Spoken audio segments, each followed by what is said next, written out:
Dagga debate, hashtag, is in full swing. LCCR on Newsroom, but also on social media. Even though we've only been covering it from August this year, many might argue that the actual debate sparked 4 years ago after the controversial case of the so-called Dagga couple. Not only has the case become symbolic to the cannabis community and the efforts to legalize marijuana here in South Africa, it's also become a first-of-a-kind legal matter. In 2011, the Dagga couple were granted stay in prosecution pending the outcome of the Constitutional Court case. Since then, they've been running a robust social activism campaign, and their case is still pending. The case has now led to helping others facing court action with the establishment of the so-called hashtag Join the Queue initiative. Now, to help us to understand the legalities involved in this case, we are joined by Advocate Robin Stransom-Ford, who is the Dagga couple's advocate. He joins us in Cape Town. Very good morning to you, sir. Good morning, Eben. And then we have Myrtle Clark, who is one half of the Dagga couple and also managing director of MPO Fields of Green for All. Very good morning to you, Myrtle. Thank you for joining us. Thanks for the opportunity once again. I'm a bit tangled here in the wires. Can't seem to get it right this morning, but thank you for joining us. If I can start with you, Myrtle. Let's start with your case, how you arrive at the hashtag Join the Queue. Well, in 2011, as you said, we set a precedent in South African law by being granted a stay of prosecution in the North Gauteng High Court by Judge Bertelsmann. This effectively put all charges against us on hold, pending the outcome of our constitutional case. After that, we became more and more disturbed by the amount of arrests and the amount of stress that people went through at the hands of the police because of various types of Dagga charges. So in 2013, Gareth Prince, who's famous as the Dagga lawyer, who also brought a constitutional court case in the year 2000, he was the first person to join our case by also being granted a stay of prosecution. Then we decided that we were going to escalate this service that we offer. Yeah. And now anybody who is arrested on a Dagga charge, whether it be one spliff in your car at a roadblock or whether it be 5,000 plants under lights in a warehouse, you can join the queue, as it were. You can also apply for a stay of prosecution and join our case. Advocate Stransom-Ford, I want to ask you about your personal decision to become involved in the hashtag Join the Queue. This is a watershed case expected to initiate change, I would think, and how do you see this then proceed? Well, the history of this is that my late friend Dr. Mario Ambrosini and I were both using the cannabis protocol, having been diagnosed with terminal cancer, both of us.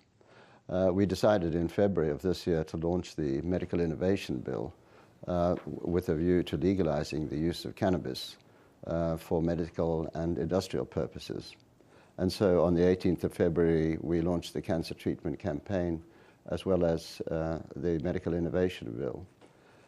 Prior to that, I'd been briefed by Schindler's in the constitutional challenge to the laws prohibiting cannabis. And so I have, as it were, a dual role. And in the constitutional challenge, we propose to challenge the prohibition of cannabis across what we call the 4 platforms. They essentially involve individual sovereignty to do what one will with one's own body, be that treatment for a medical ailment, and there are a plethora of them that are assisted by cannabis, or whether it's the economic freedom to carve out a living for oneself. The industrial applications of cannabis are enormous. The medical applications have only just been arrived at, and the scientific applications are said to be vastly superior to graphene, which was a Nobel Prize winner last year.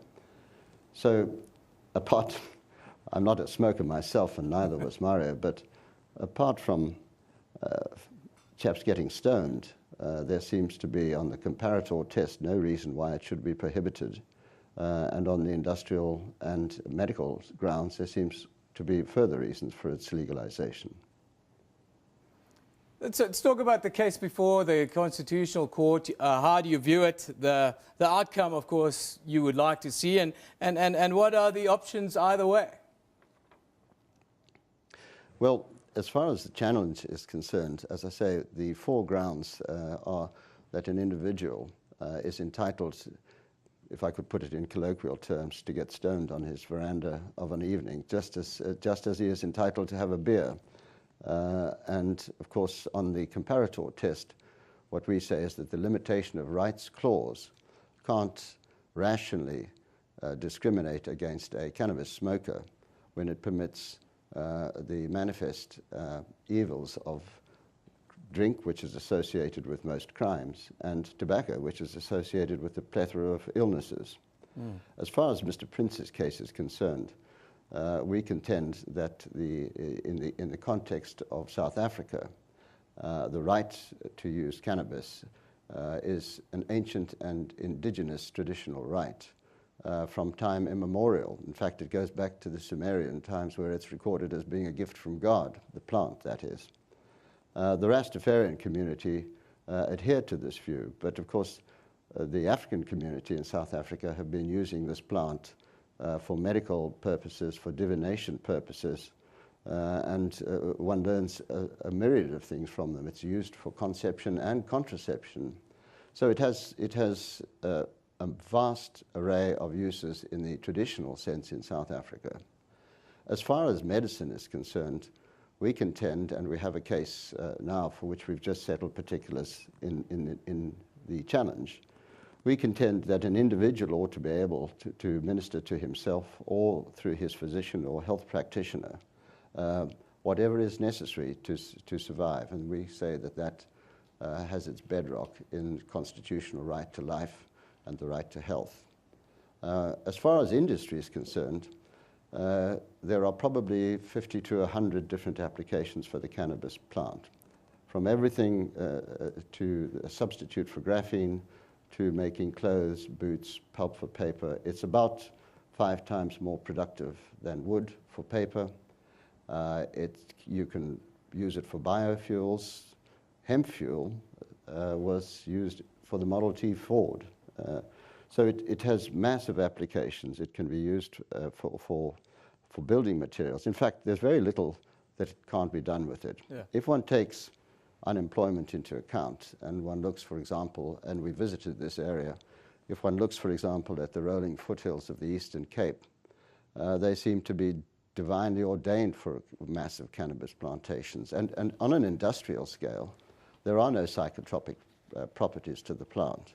So the cannabis plant, whether it's a sativa or indica plant, has very, very substantial economic implications. Yeah. And our contention is that in a country that's running unemployment as high as this is a single product plant that could create massive industries around big plantations. And we see this as something that the indigenous people of South Africa are quite entitled to claim as an indigenous and inalienable right.